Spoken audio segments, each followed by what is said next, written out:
So, cheers and welcome my friends. We are going to do some cabling here, or at least I'm going to explain how the cables work. There are a couple of cables that you need to connect. This is the most important one. This is the main power to your motherboard. Depending on the type of your motherboard, you're going to need these 4 pins, but you're always going to need this big one. Additionally, you are also going to need this guy, another 8-pin connector that powers the CPU, and that goes in over here, down there, which we're not going to put it there, but we're going to go behind it and then sneak up on it. But that is one of the cables that we need. Then we are going to need a power cable for the graphics card. That is going to come last, I think. I'm not going to need that right now. But the VGA cable is going to give our graphics card the additional power that it needs, that we can't get through the motherboard.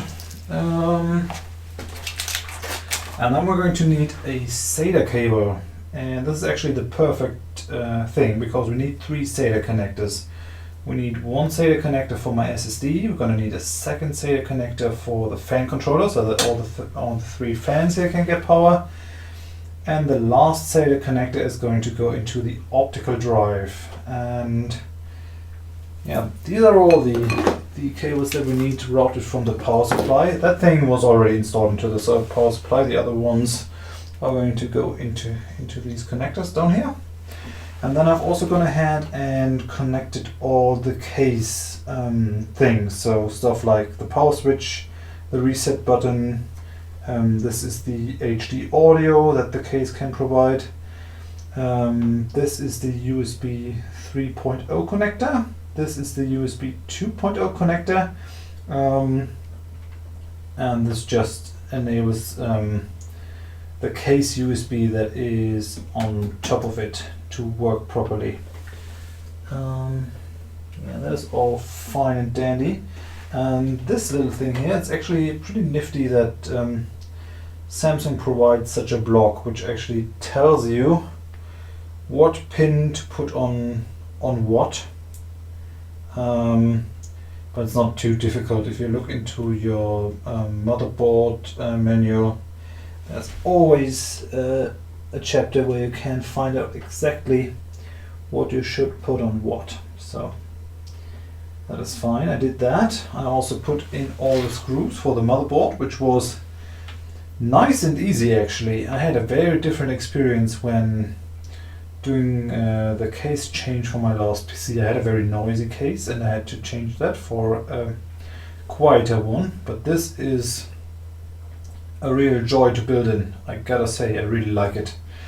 Now I'm going to route all these cables along and stuff, and then I think I'll meet you for the M.2 card that we're going to need, the OS drive that is going to go into this spot, and then there's the graphics card that we need to install, and the SSD drive needs to go in.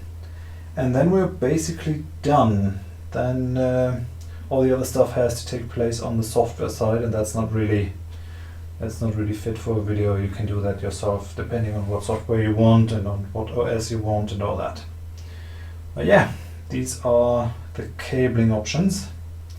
Although there is one other cable stuff that you need to do. Obviously, you're gonna need SATA cables. Interestingly enough, my motherboard had a lot of them provided, and these SATA cables are going to be being the data connections between the optical drive and the SSD, while the M.2 SSD doesn't need that. But yeah, that's all the cabling that you need, and I think this should enable you to do it yourself if you really need it. If in doubt, look into the manual. That's always the best option. Yeah, so far for now. See you.